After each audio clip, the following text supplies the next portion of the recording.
Salut les copains. Alors en cette période de confinement un peu particulière, j'ai beaucoup de monde qui me demande la recette du pain. Donc on a décidé de vous faire un petit tuto pour que vous puissiez faire votre pain vous-même à la maison. C'est une recette qui peut s'adapter en fonction de ce qu'on a, donc pas d'inquiétude. Petite précision seulement, on a augmenté les volumes pour faire un pain qui était plus gros parce que nous on est 4 à la maison. Donc voilà, c'est parti. Donc pour cette recette, 4 ingrédients, de l'eau, de la levure boulangère, de la farine et du sel. Ici on va mettre 450 g d'eau et 20 g de levure boulangère. Normalement dans la recette c'est 30, mais comme c'est un peu compliqué en ce moment de trouver de la levure boulangère, on a décidé d'en mettre que 20, ça passe. Si jamais vous n'avez pas de levure boulangère, vous pouvez essayer de faire vous-même votre levain, c'est facile à faire en fait, c'est juste un petit peu long. On va mélanger l'eau et la levure, on va les faire chauffer pour qu'elles puissent bien se mélanger.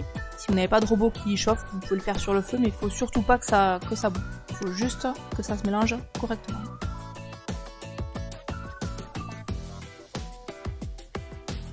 Voilà, donc là on voit que la levure et l'eau se sont bien mélangées. Donc on va venir incorporer la farine. La farine, il faut compter 750 g.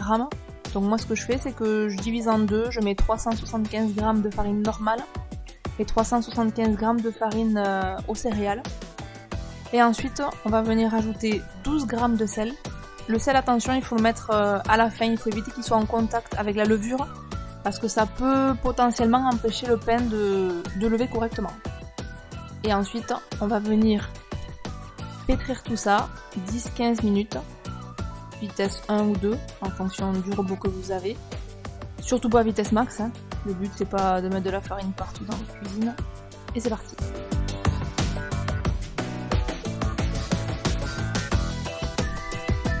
Voilà, après 10-15 minutes de pétrissage, on arrive à ce résultat. Donc maintenant on va former une boule qu'on va laisser lever à peu près 1 heure, 1 heure et demie en fonction de la chaleur qu'il fait. Donc pour ça on va le couvrir d'un linge, d'un torchon, peu importe. Et pour la faire lever la pâte, plusieurs possibilités. On peut le faire au robot, comme moi, 30 degrés. On peut aussi le faire au four, 30 degrés aussi. On peut le laisser sur le rebord de la fenêtre s'il fait chaud. Sinon, on peut le laisser tel quel, à température ambiante. Voilà, donc là, notre pain, au final, on l'a fait pousser 1h15. Et on voit qu'il a facile doublé, voire triplé de volume. Donc on est bon. On va venir fariner notre plan de travail.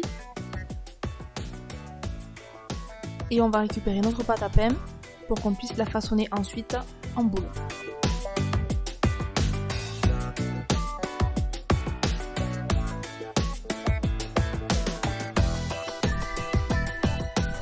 Alors c'est là que je fais appel à toute votre technicité concernant la recette, parce que on va dégazer la pâte. Donc dégazer la pâte, ça veut dire qu'on va enlever tout l'air qu'il y a à l'intérieur.